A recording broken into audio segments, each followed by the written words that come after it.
안녕하세요. 해운대 마린시티에 있는 마린파크 상가의 전은진 총무입니다. 최근에 제가 이렇게 올리지를 못했는데요. 개인적으로 뭐 그냥 요즘에 뭐 이것저것 제 개인 업에 바쁘기도 하고 해서 그렇게 됐네요.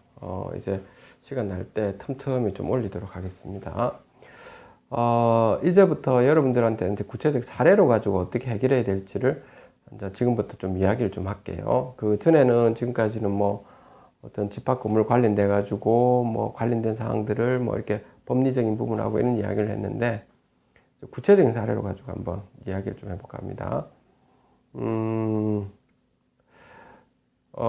지금 어떤 집합 건물에서 있죠. 모 집합 건물에 보면 예를 들어서 601호, 2호랑 603호랑 있는데 601호, 2호에서 예를 들어서 공사를 하고 있었습니다.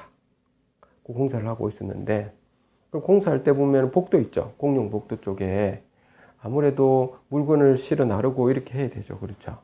그러면은 보양제 이렇게 쫙 깔겠죠. 그렇죠. 그 관리사무소에 깔으라고는 깔았는가 봐요. 이렇게 딱 깔았죠.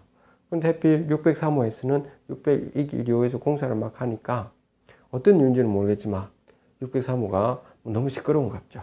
또 영업하는데 좀 방해되고 하니까. 그럼 뭐 서로 좀 양해를 구하고 601호에서도 미리미리 603호에서도 뭐 그걸 좀 이해해줄 정도의 너그러운 마음이 있었으면 모르겠는데 어떤 이유인지 모르겠다. 이거 막 땅 싸웠어요. 무슨 이유인지는 모르겠지만.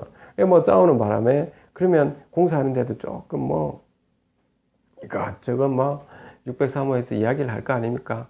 소리 좀 작게 해라든지 뭐가 어떻다는지 뭐 꼬투리 잡겠죠. 아마 그런 일 여러분들도 좀 발생할 수도 있습니다.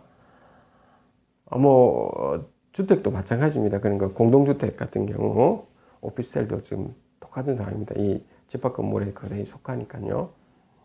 자, 아무튼 거기에서 그렇게 이야기를 하면서 상가에서 막 이야기 하더랍니다. 뭐, 그래서 뭐, 기분 나쁘지만, 공사할 동안에 어쩔 수 없을까, 예 하고 좀 말았는데, 근데 큰 문제가 생겼어요. 603호에서, 이제, 보양제를 601호에서 좀 복도에다 깔아놨는데, 그쪽으로 가다가 있죠.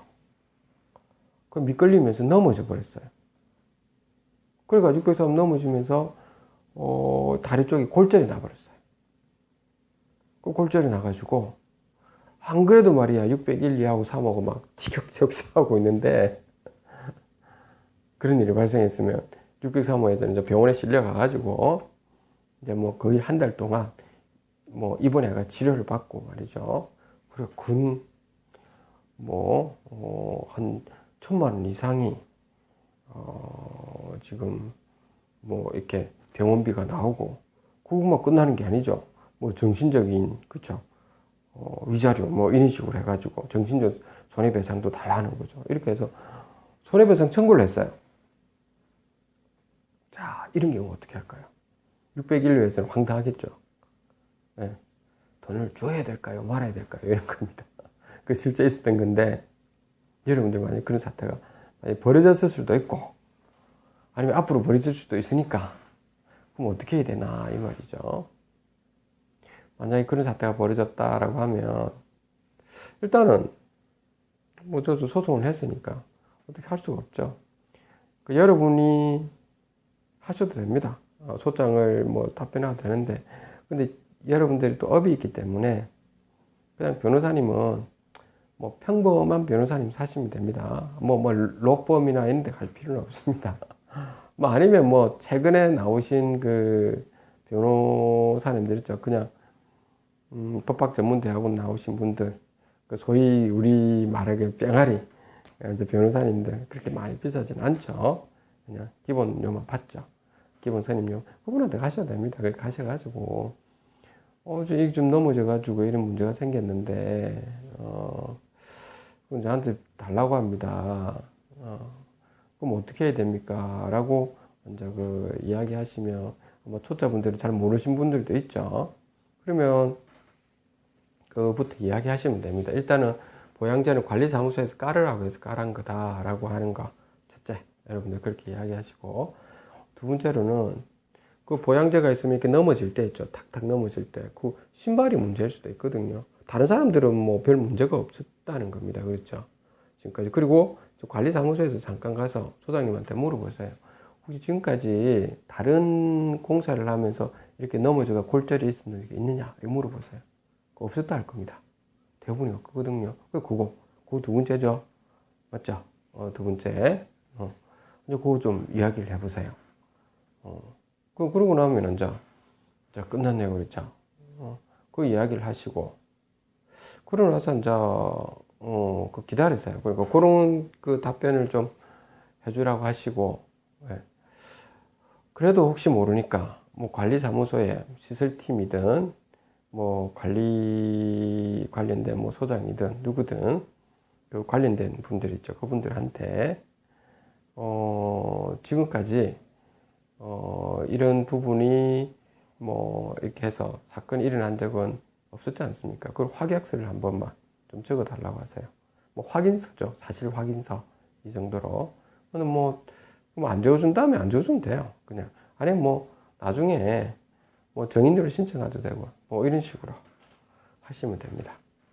뭐 그 정도만 이렇게 해서 주시면은 그러면은 100% 손해배상 청구를 할 수 없는 상황입니다. 사실은.